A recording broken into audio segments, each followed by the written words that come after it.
In the previous lecture, we had looked at how to find local maxima, local minima for functions of several variables. And then we analyzed how to find absolute maximum and absolute minimum.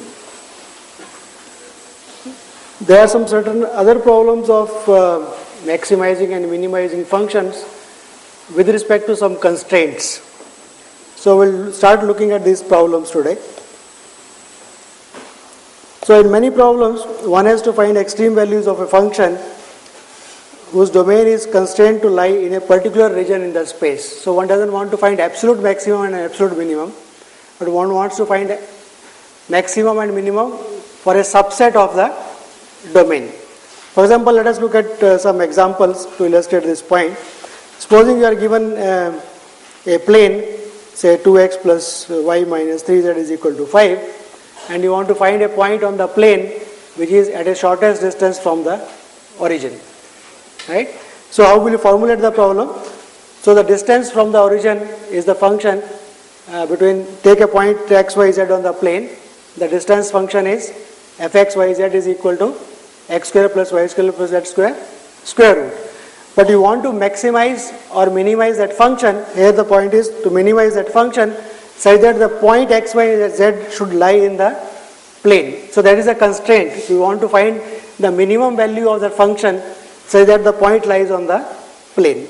Right? So the formulation of the problem would be that we want to minimize the function, say fx, y, z is equal to square root, so that the point lies on that plane.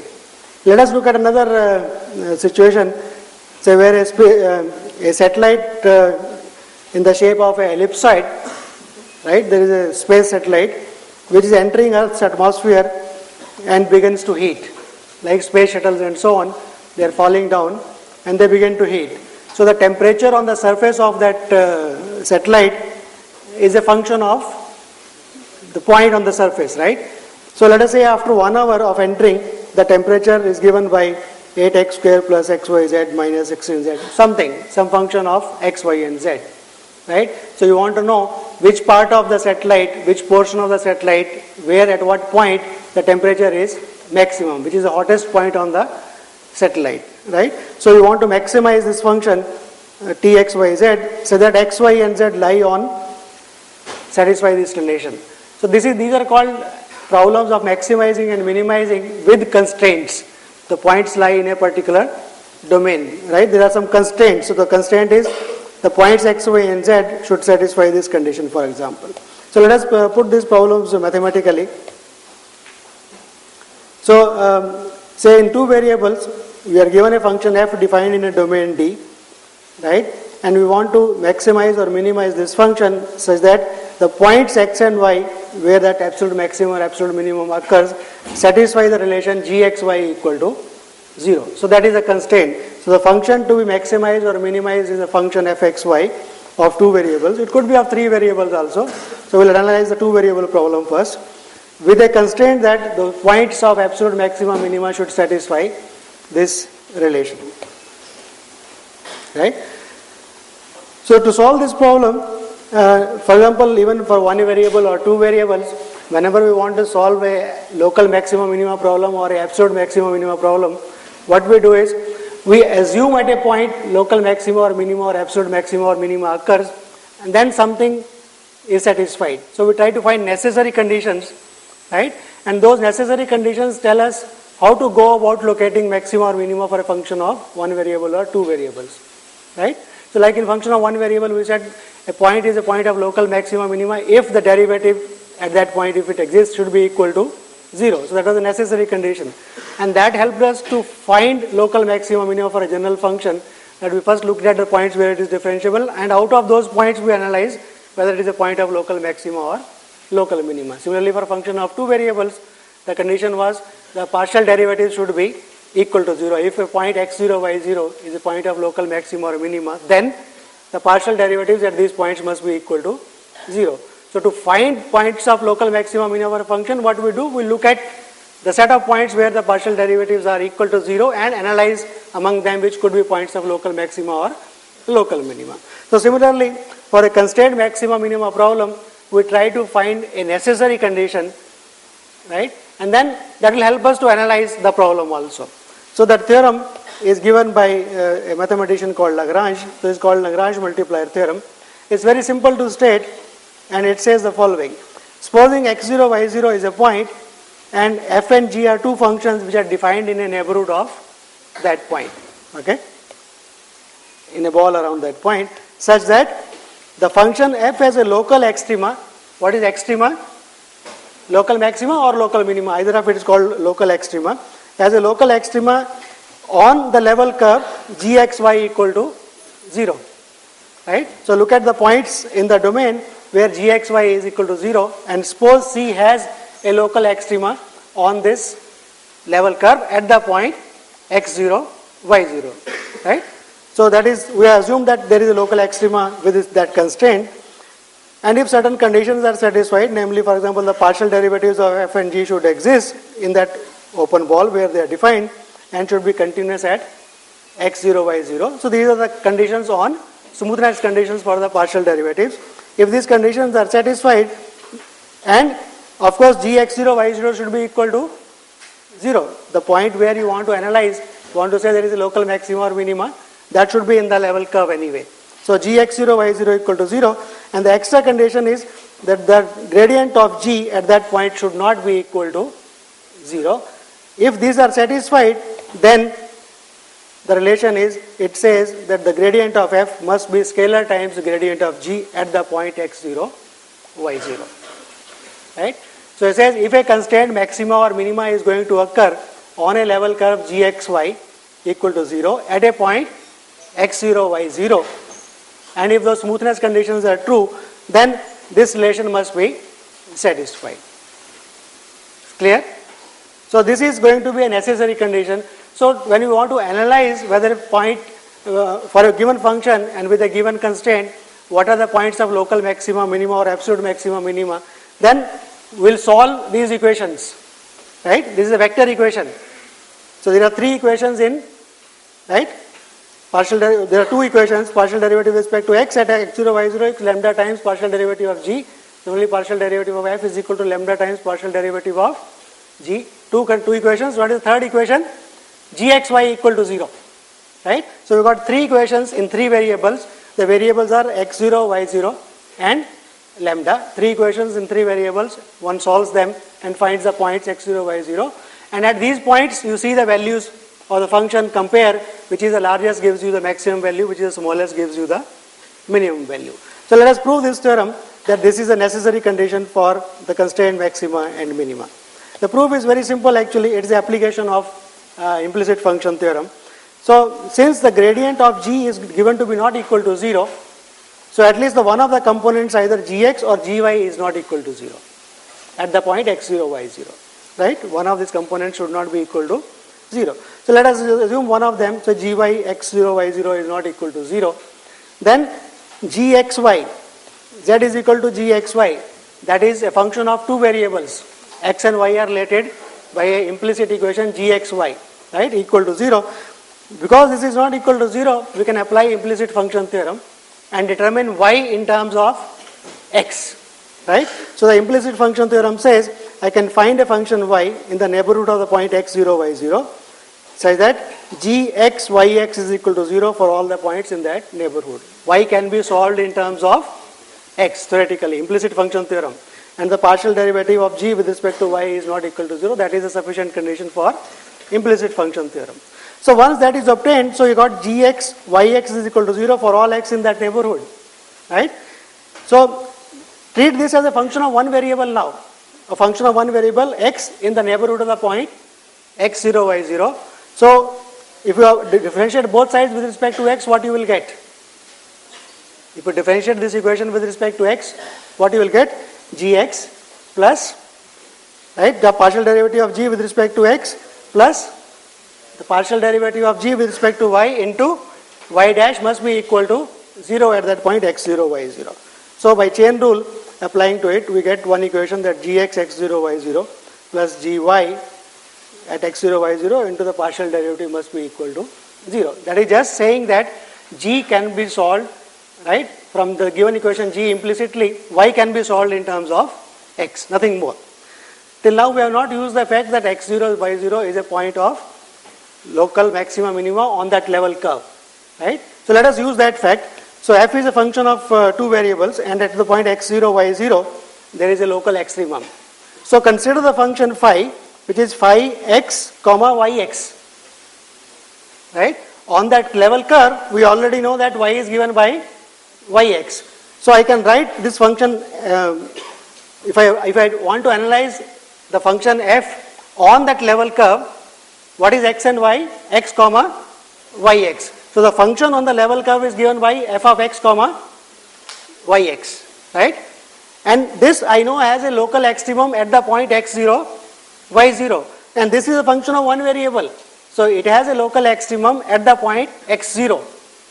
Is a function of one variable and has a local extremum at the point x0, and it is differentiable. So by chain rule, what do I get? Phi dash must be equal to 0. And what is phi dash? Again by chain rule, fx x0 y0 plus fy x0 y0 into y prime x0 must be equal to 0. So we have applied chain rule twice. One, using implicit function theorem, write y as a function of x. So gx yx is equal to 0. That gives you one equation by chain rule. F has a local extremum on that level curve. So as a function of one variable, apply your one variable theorem. The derivative must be equal to 0. So that is a chain rule. Again, and what does 1 and 2 tell you? Both these things are equal to 0. That means gx x0 y0 plus this must be equal to this thing. So equate 1 and 2. So that gives you this must be equal. But what does that mean? What does this equation mean? That precisely says fx must be lambda times gx and fy must be lambda times gy. And what is lambda? You can write down the value of lambda is fy divided by gy at that point. So this equation precisely tells you that the gradient of f at x0, y0 must be equal to gradient of g at x0, y0. So a simple straightforward application of implicit function theorem and our earlier results that we have proved. So this gives us a necessary condition for solving the Lagrange multiplier. So as every necessary condition is used, so I am repeating again. So what is the method of locating extreme values for functions of 2 or 3 variables with respect to constraint is the following. You look at the function, okay. So for step 1, okay, fxy is to be maximized or minimized with respect to the constraint gxy equal to 0. So what should be your first step? Locate the points. So I have to solve these equations. Gradient of fxy is equal to lambda times gradient of g, and the other condition is, other equation is gxy equal to 0. So that gives you 3 equations in 3 variables. Lambda is a variable which is to be solved. x0, y0 is another point, right? So 3 variables x0, y0, x, y and lambda, right? Once you solve it, you will get the points, okay, where these equations are satisfied. So collect those points, call them as the set S1. S1 is a set of points xy where these equations are satisfied. But remember, there was another condition also in the theorem, that partial derivatives may not exist at some points, right? So we have to take care of those also. So look at the points where partial derivatives don't exist, or the gradient of g at that point is equal to 0, right? That was also a condition. So we have to take care of those points also. So look at these points and look at these points and now combine these points together, right? It's like one variable. Look at the points, critical points and the boundary points. Something similar is happening here. Look at the points where these equations are true. Look at the points where fx or fy are not exist, or the gradient of g is equal to 0, and out of the set of these points, find the values of x at these points and see which is the maximum, which is the minimum, right? And justify your answer. So that is the way we will go about it. So let us look at one example to illustrate this point. So let us find the maximum and the minimum value of the function fxy is equal to x into y on the unit circle. So what is the constraint? The unit circle. So that is gxy, that is x square plus y square minus 1 is equal to 0. So we want to maximize and minimize the function with respect to this constraint. So the function is differentiable everywhere, so no problem comes, right? So let us find the first set of points where the gradient of f is equal to lambda times gradient of g and gxy equal to 0. So when you solve that, so these are the equations you will get. First one gives you y is equal to 2 lambda x, second one gives you x is equal to 2 lambda y, and the constraint is x square plus y square minus 1 is equal to 0. Right? So these three equations, they are not difficult to solve in this case, and that gives you the points plus minus 1 square root 2 and plus minus 1 square root 2. What happened to the point where the gradient of g is equal to 0? But that point is not, we are looking on the circle, right? So is there any point on the circle where that gradient of g will be equal to 0? There is no point. So the set S2 where gradient is equal to 0 is also not relevant. So only these points are relevant to analyze the maximum or minimum of the function with the constraint that the point lie on the circle. So compare these values and find out. And how do I justify?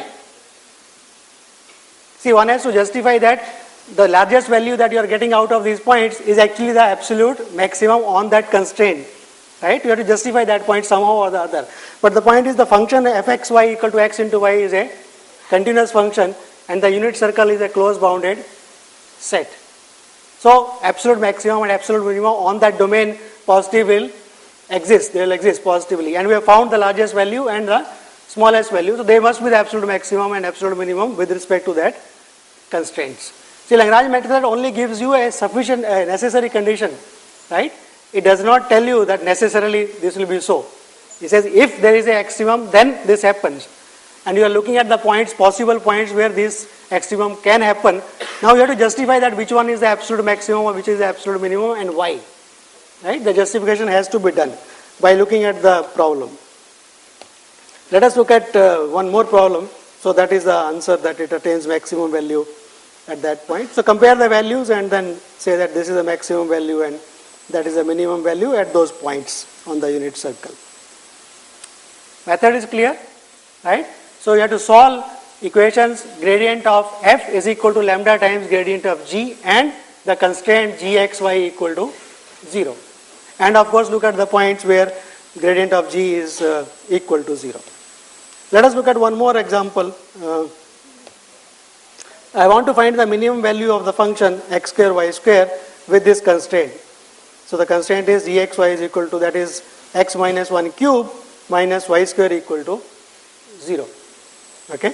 So this is the constraint. So let us try to apply our method. What happens? So I have to solve these equations, right? So let us solve these equations and what do we get? So the first one will give you 2x is equal to 3 lambda, right? Partial derivative with respect to x, partial derivative with respect to y, and gxy equal to 0. Now from here, if you look at the second equation, right, that depends, the value of lambda depends on whether y is equal to 0 or y is not equal to 0.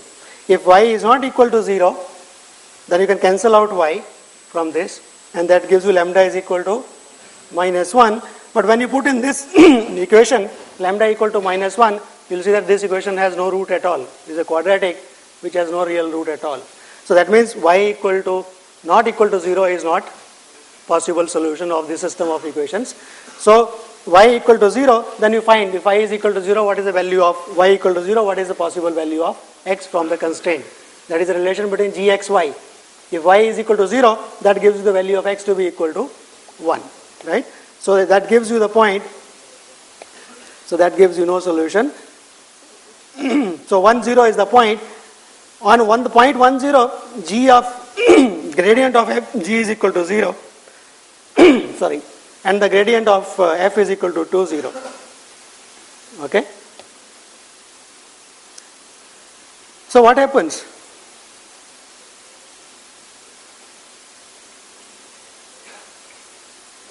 Does it satisfy the equation? Gradient of f is equal to, right? This is actually, one should write 0, 0 actually, right? That is a vector. Gradient of g is a vector, so it is 0, 0, the 0 vector. So that you see that the equation is not satisfied for any lambda. So what is going wrong?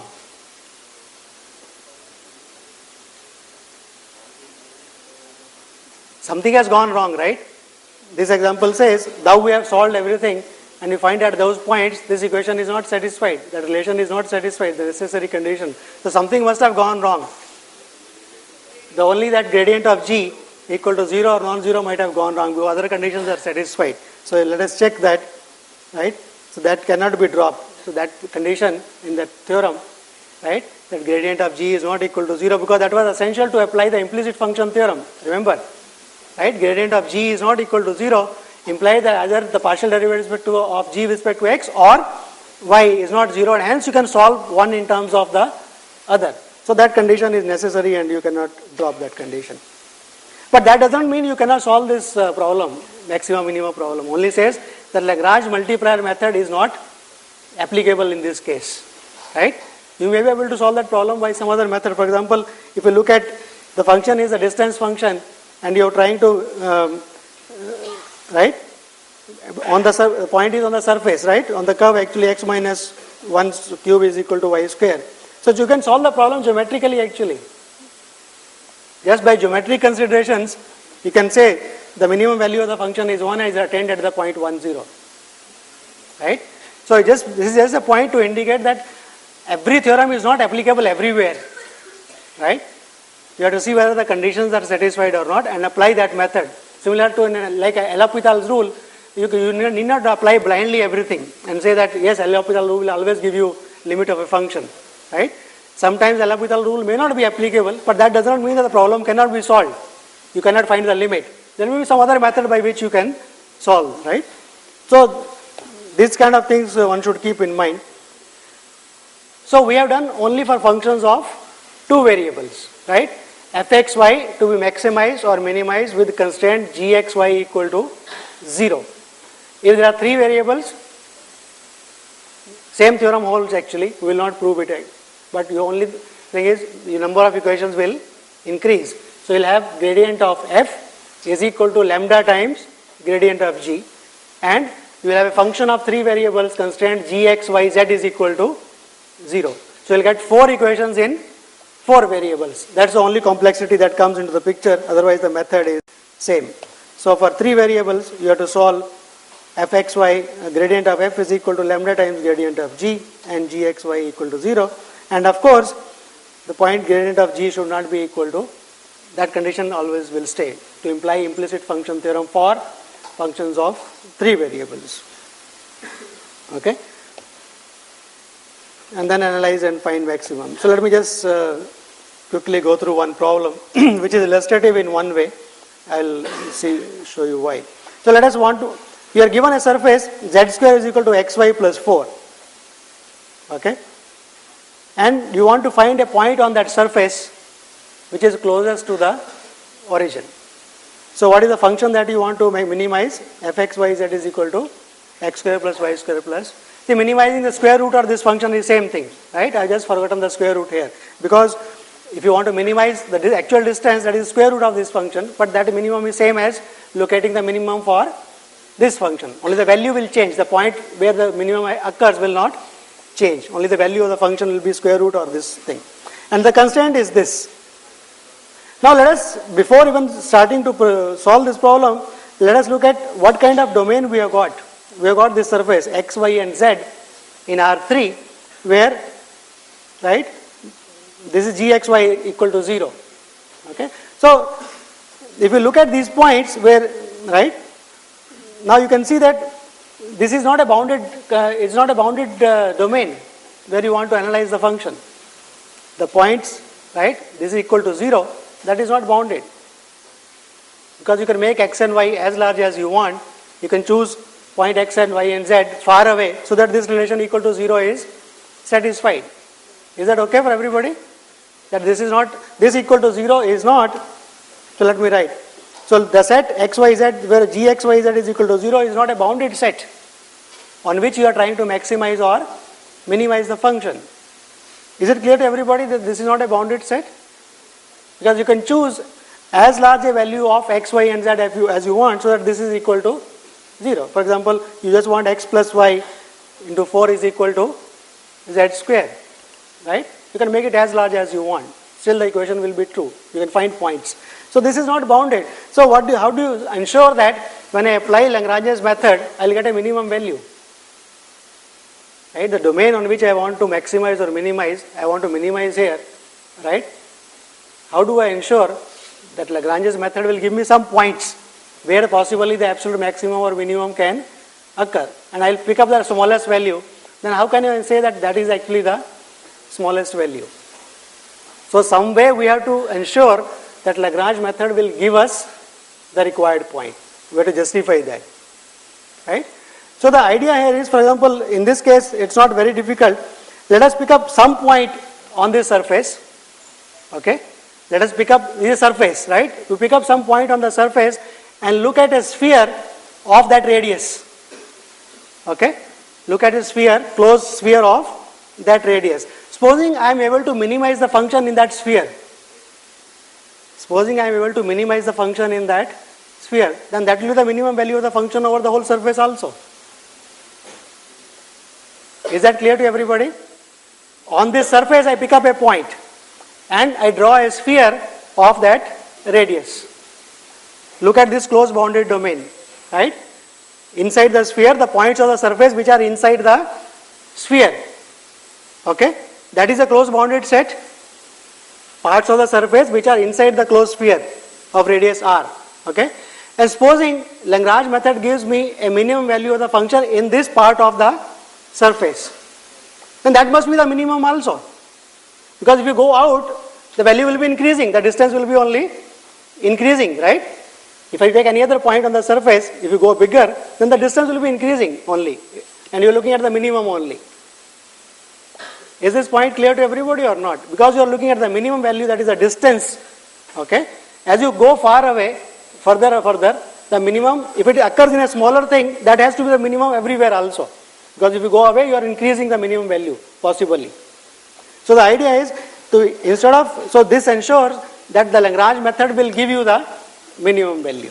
So the point is to say that the minimum value of the function on that surface is same as the minimum value on this surface S1, which are the points on the surface which are inside the sphere of radius r, where r is a point on the surface.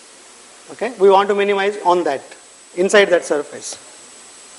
Okay, so that says that the minimum will be same, so we can apply. Once you have justified, once you are sure that the value you are looking at, minimum or the maximum, will exist, somehow you have to ensure that, right? Then Lagrange method will use, whatever you pick by Lagrange method, that will be the required value. That is the point, right? So sometimes you will be able to show it by continuity and close boundedness. Sometimes you have to give some other arguments to ensure that yes, you are looking for absolute maximum or absolute minimum in that set, and it will exist. So once that is done, the remaining method is like we do for two variables. Gradient f is equal to lambda times gradient g. So three equations. The constraint, okay, we already have. Okay, for lambda equal to 0 implies this is not equal to 0. So solve, as I said, so assume lambda not equal to 0 and solve. A solution of that is given by this point. And now look at the values at these points. So the minimum value, right? So once you have solved, you have gotten the points, find the values at these points and compare. So this is the point which is closest to the origin, and that point is on the surface, right? The basic thing is that you should be able to ensure that yes, because Lagrange thing is only a necessary thing, okay? It is not a sufficient thing to ensure backwards. So you have to ensure that what you are looking for actually that you get. There is a slight generalization of this. Sometimes you have more than one constraint. You want to maximize or minimize a function. Not only there is a one constraint, there is some additional constraint also. That means there are two constraints possible for finding absolute maximum or minimum. So it says, supposing you want to maximize or minimize a function of three variables, and there are two functions, gxyz is equal to 0 and hxyz is equal to 0. So there are two constraints are coming. So these two constraints can be combined together. Say lambda times this plus mu times this is equal to 0. So only thing is one more variable enters into the picture, right? So instead of 4 equations in 4 variables, we will have got 5 equations in 5 variables. The problem becomes slightly more complicated to solve in terms of solving number of equations right? Gradient of f is equal to lambda times gradient of g plus mu times the gradient of h, right? These are the constraints, two constraints. And of course, you should look into the other parts, right? Where those things are not 0. So this is not equal to 0, this is not equal to 0, okay? And one more constraint has to be there, because these two constraints should not be same, right? Right? These two constraints should not give you the same gradient. That means parallel to each other. Then there is no, you are not giving anything extra.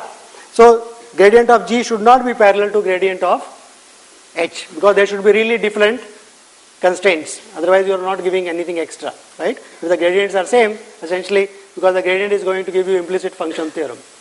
So these are the equations you have to solve if you have more than one constraint, right? Function of 3 variables, 2 constraints, so that gives you these 5 equations in 5 variables. That will give you the points plus the extra points where either this is equal to 0 or this is equal to 0, okay, and where this is not parallel to this. So all these points put together have to be analyzed to find maximum and minimum.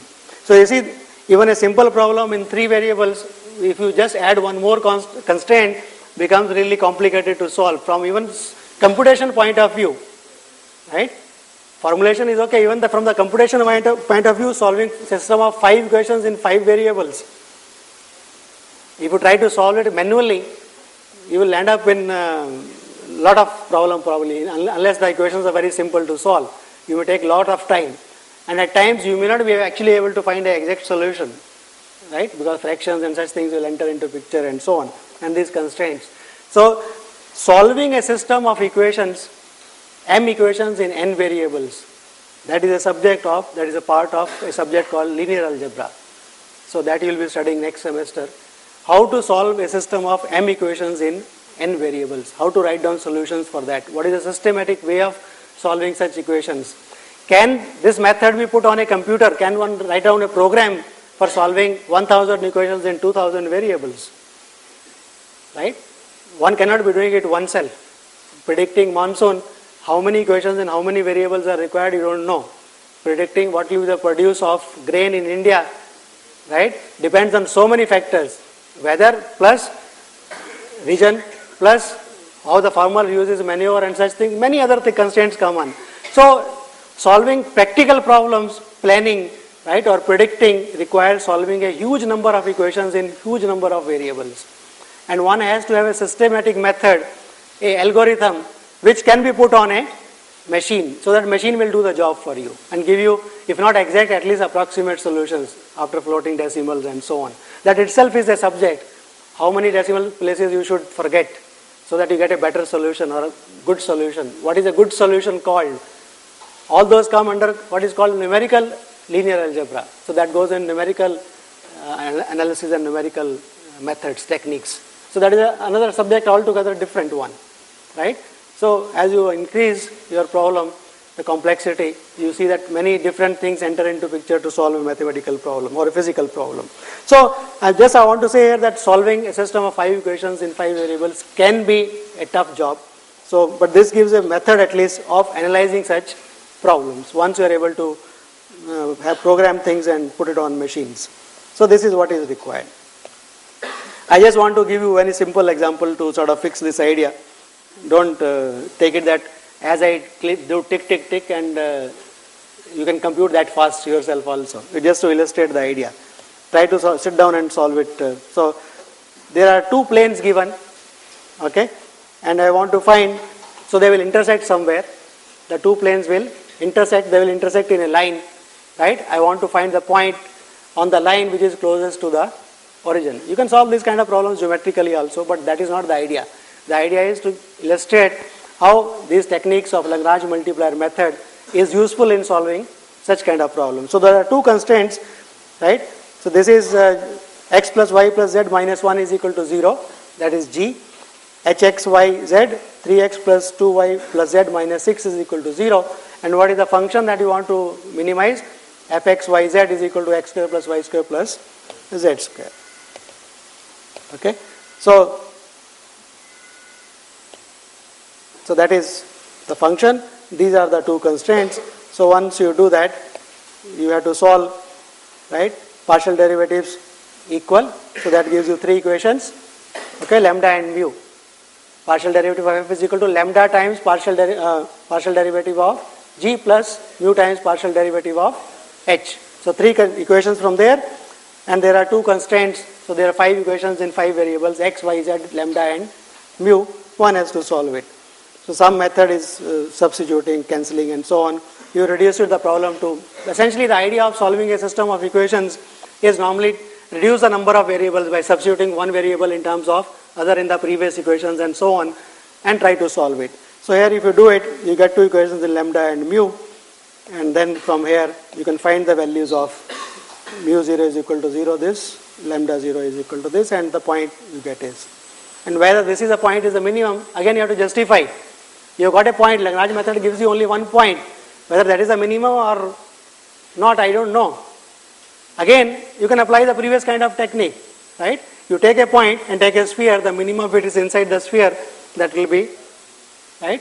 So the minimum exists. Lagrange method will give you the minimum because of, similar to the previous one. A line is there, from origin you are finding a distance, take any point on the line and take a sphere. If the minimum occurs inside that, that is the minimum value. So that ensures that this actually is the minimum. Okay, so that is the, so that brings to a part of what is called differential calculus of 2 and 3 variables. So what we have done is, similar to one variable, we have defined for a function of 2 or 3 variables, what is the notion of limit, what is the notion of continuity. Basically the idea is, because there is a notion of distance available in R2 and R3, the same notion of limit can be continued, right? As the point comes closer to a point, the value of the function comes closer to a value. That is the concept of limit. Continuity, the actual value is equal to the limit, that is continuity. Then we looked at partial derivatives for functions of several variables, and then we looked at the notion of differentiability for a function of two variables. That was very crucial. That notion of differentiability says that the partial derivatives exist, right? And the increment in each direction should contribute towards the overall increment of the function. So f at x plus h comma y plus k minus fxy should be representable as in terms of increments. So h times the partial derivative at that point plus k times the partial derivative with respect to the other variable plus error terms, h times error 1, k times error 2, right? So that was the notion of differentiability. And we showed differentiability implies continuity. It is really a notion of something stronger than continuity. Differentiability implies continuity. We gave a sufficient condition for a function to be differentiable. That was called the increment theorem. Both the partial derivatives should exist in a neighborhood of that point and are continuous at that point. That is a sufficient condition to ensure the function is differentiable. And then we generalize the notion of partial derivatives to derivative in any direction. That gives the notion of directional derivative. So at a point you want to move in a particular direction, so direction gives you the line passing through that point. So you move along that line and look at the function along that line. It is essentially a function of one variable, and look at the derivative at that point. That gives the notion of directional derivative at that point. And then we showed computing directional derivative is easy if your function is differentiable. Then the directional derivative in that case is equal to the gradient dot the unit vector, right, in that direction. So that was the theorem we proved about directional derivatives. Directional derivative, and then we came down to what is called the normal and tangent to a plane. So that gives the notion of gradient, right? That gradient vector is actually the normal to the surface, any surface, normal vector. Once you have a normal, you have a point, you have the equation of the tangent plane at that point, right? That also can be used. We have not done that, but just I want to indicate that we have got the notion of tangent, right? Tangent plane for a function of two variables. If it exists, then locally the function can be taken as the values on the tangent plane. Like in one variable, locally the function can be taken as the value on the tangent line. So that is called the linear approximations to functions of two variables. Right? We have not done that, so probably you will do it if you do a course in numerical analysis. So that was about differentiability and tangent plane and so on. And then we came down to applying these techniques of differentiability to analyzing local maxima, local minima of functions of two variables, right? So we defined what is called local maxima, local minima, and then we defined something similar to inflection point in one variable. We had the notion of something called a saddle point for functions of two variables. And then we gave a second derivative test for functions of two variables to analyze a sufficient condition to ensure a point, a critical point is a point of local maxima, local minima or saddle point. That was in terms of the discriminant, right? That was in fxx into fyy minus fxy square, the discriminant, right? Whether that is positive, negative or 0. If it is 0, then it says you cannot conclude anything, right? The test fails. Could be a point of maxima, minima or could be a saddle point or anything, right?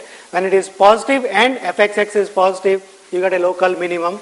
When the discriminant is positive and fxx is less than 0, you get a local minimum. When the discriminant itself is negative, you get a saddle point, right? And once you have a way of analyzing local maxima, minima, that gives you a way of analyzing global maxima and global minima also, because the global is going to be local also at the interior points. So you look at the points which are boundary points or where the first derivatives do not exist, or right, and collect these points plus the points where fx is equal to 0, fy is equal to 0. Look at all these points. Among these points, the largest value will be the absolute maximum, the smallest will be the absolute minimum, provided you can justify yes for the function these things exist, right? And the only existence theorem that we know of is the domain is a closed bounded interval and the function is continuous. Or by geometric considerations or other considerations, you can say yes, absolute maximum or absolute minimum occurs, right? And then we had the constraint maxima and minima, and that basically is because of a theorem which says if a constraint maxima or minima is going to occur for a function f with respect to a constraint g, then lambda times g must be, lambda times the gradient of g must be equal to gradient of f. That gives you, if it's a function of two variables, that gives you two equations plus the third equation comes from gxy equal to 0. So solve these equations and justify it as a local maxima or local minima on that level curve. Of course, don't forget that condition that the gradient of g should not be equal to 0. So those points are extra points which you have to incorporate in your analysis also.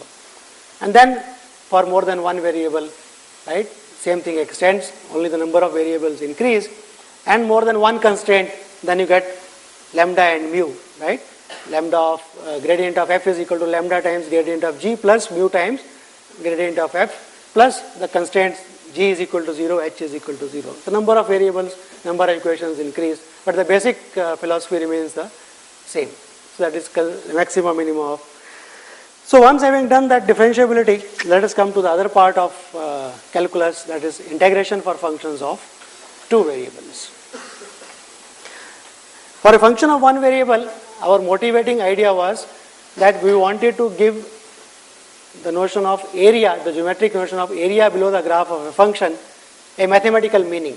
How we should say what mathematically represents the geometric idea that you are given a curve and find the area bounded by two vertical lines and the x-axis, something like that.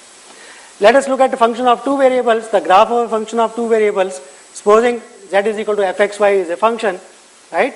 And let us assume for the time being that f is non-negative, so that the graph is always above the xy plane, right? Then it is a surface, right? And then we can ask, in one variable it was looking at a interval over which you are looking at the area. So the corresponding thing, if you want to generalize, you look at a rectangular domain in the plane, right? And that domain is lifted up, so it is kind of a parallelepiped, right? With top is a surface, which is z is equal to fxy, and you want to say what should be called as the volume of this solid in R3, right? So we want to give a meaning to this notion of volume. So essentially we follow the same technique in integration or computing these things. Technique is same. Let us divide the domain into smaller parts. Let us try to approximate and do our approximations better and better. So if the domain is a rectangle, then you can divide that rectangle into smaller rectangles by drawing lines parallel to the axis, right? So let me probably draw a picture here. So let us say this is the domain. Oh, sorry. I should be looking at a rectangular domain. So let me. So this is the z axis. So let us say that this is the part of the. Okay. So this is your y, this is x, and that is z. So this part is a comma b, and this is c and d, right? So this is a rectangle over which you are going to look at the function. So let me draw a picture of this, right? So this will be the surface will look like this. So this is my surface, that is z is equal to fxy, right? So you can imagine now sort of a solid with the base is this rectangle and top is some surface. You want to find the volume. So what you will do, you will draw lines, you will divide this rectangle into smaller rectangles. Like in an interval, you take a partition of the interval. Now in this rectangle, right? So I want to find what is the volume over this small rectangle, right? So what I can do is I can take any point inside it and look at this height. Take a point and look at this height. Okay? So this gives you a small kind of